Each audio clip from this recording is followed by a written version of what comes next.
Great coffee starts with a fresh grind.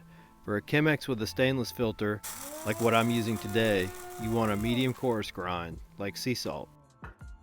Welcome back to Redeemare Coffee. Today I'm showing you how to brew a rich cup of coffee using a stainless steel filter, the pour-over method, and things that you might have in your house already. No paper, no waste, just more body and flavor. Always preheat your vessel even if you're not using paper. This warms up the glass so your coffee stays hot and cleans the metal or paper filter.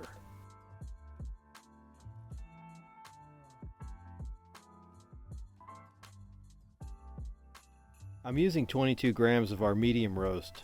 If you don't have a scale, that's about 3.5 level tablespoons.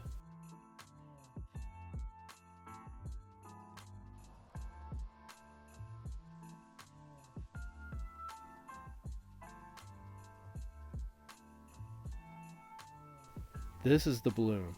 Pour just enough water to wet the grounds. That's roughly about twice as much water as the grounds used.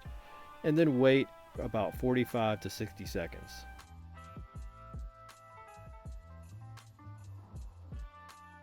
See those bubbles? That's CO2 escaping. If you skip this, your coffee will taste sour.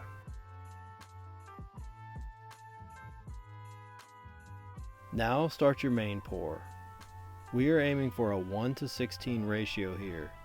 That's the golden ratio for specialty coffee.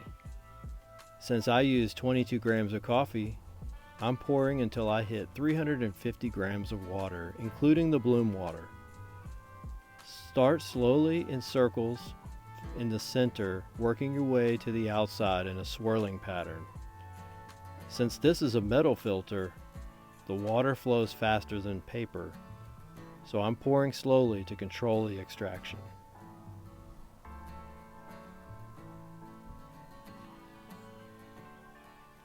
The metal filter lets natural oils pass through into your cup, giving you a heavier, creamier mouth feel.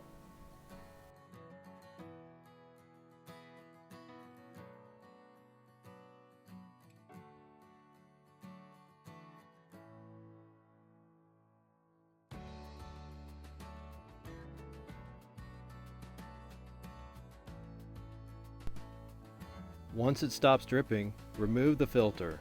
Simple cleanup. The best part about this cup isn't just the taste, it's the impact. Every bag of Redeemare coffee helps support our horse rescue partner, Bearfoot Ranch. If you want to brew better coffee and do some good, check the links in the description. Subscribe to our channel for more. Let us know what you think in the comments.